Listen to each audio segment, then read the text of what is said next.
एक बादशाह और गूंगे फकीर में गहरी मित्रता थी। बादशाह फकीर से अपने दिल की हर बात कहता और फकीर मुस्कुराते हुए सुनता।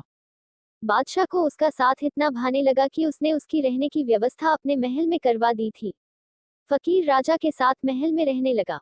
समय गुजरता गया और राजा का उसके प्रति प्रेम बढ़ता गया। एक दिन बादशाह अपने काफिले के साथ राज्य भ्रमण पर निकला। फकीर भी उसके साथ था। शाम को वे राज्य के अंतिम छोर तक के गांवों की स्थिति जानकर वापस लौट रहे थे। रास्ते में घना जंगल पड़ा। बादशाह का काफिला रास्ता भटक गया। बादशाह ने अपने सारे सैनिकों को रास्ता ढूंढने के लिए चारों दिशाओं में भेज दिया और खुद फकीर के साथ एक पेड़ के नीचे सुस्ताने लगा। उसी पेड़ पर एक फल लगा हुआ था। बादशाह और फकीर दोनों भूखे थे। बादशाह ने पेड़ पर चढ़कर फल तोड़ लिया और उसके 6 टुकड़े कर दिए, 3 अपने लिए 3 फकीर के लिए। अपनी आदत के अनुसार उसने पहला टुकड़ा फकीर को दिया। फकीर फल खाकर मुस्कुराया और अपना हाथ आगे बढ़ा दिया। बादशाह ने दूसरा टुकड़ा भी फकीर को दिया।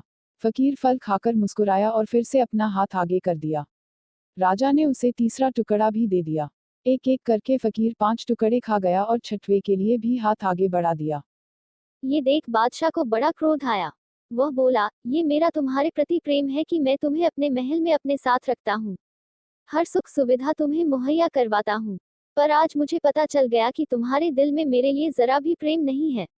भूखा मैं भी हूँ, किंतु तुम इतने स्वार्थी हो कि सारा फल खुद खा जाना चाहते हो। तुम्हारी असलियत मैं जान गया। आज से हमारी दोस्ती खत्म। अभी इसी वक्त मेरी नजरों से दूर चले जाओ। फकीर चला गया। फकीर के जाने के बाद राजा फल का आखिरी टुकड़ा खाने लगा। लेकिन फल को चबाते ही उसने फल थूक दिया। फल इतना कड़वा था कि उसे खाया ही नहीं जा सकता था। राजा को समझ आ गया कि फकीर क्यों सारे टुकड़े मांग कर खा जाना चाहता था और यह भी कि उसका प्रेम कितना गहरा था। राजा की दी हर चीज वह खुशी खुशी स्वीकार करता था और सदा मुस्कुराते रहता था। इसलिए जब राजा ने उसे फल दिया तो वह भी स्वीकार किया और कड़वा होने के बावजूद मुस्कुराते हुए खा गया।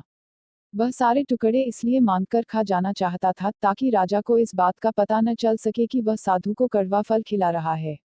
जब राजा के दिए मीठे फल उसने खुशी खुशी खाए थे तो कड़वा क्यों न खाता। ये बात समझ में आने पर बादशाह पछताने लगा। मगर अब देर हो चुकी थी। अपने संदेह के कारण वह अपना परम मित्र को चुका था। दोस्तों, सच्चा दोस्त कभी आपका बुरा नहीं चाहेगा। वह आपको रोकेगा भी तो आपके भले के लिए। सच्ची दोस्ती हमेशा सहेज कर रखें।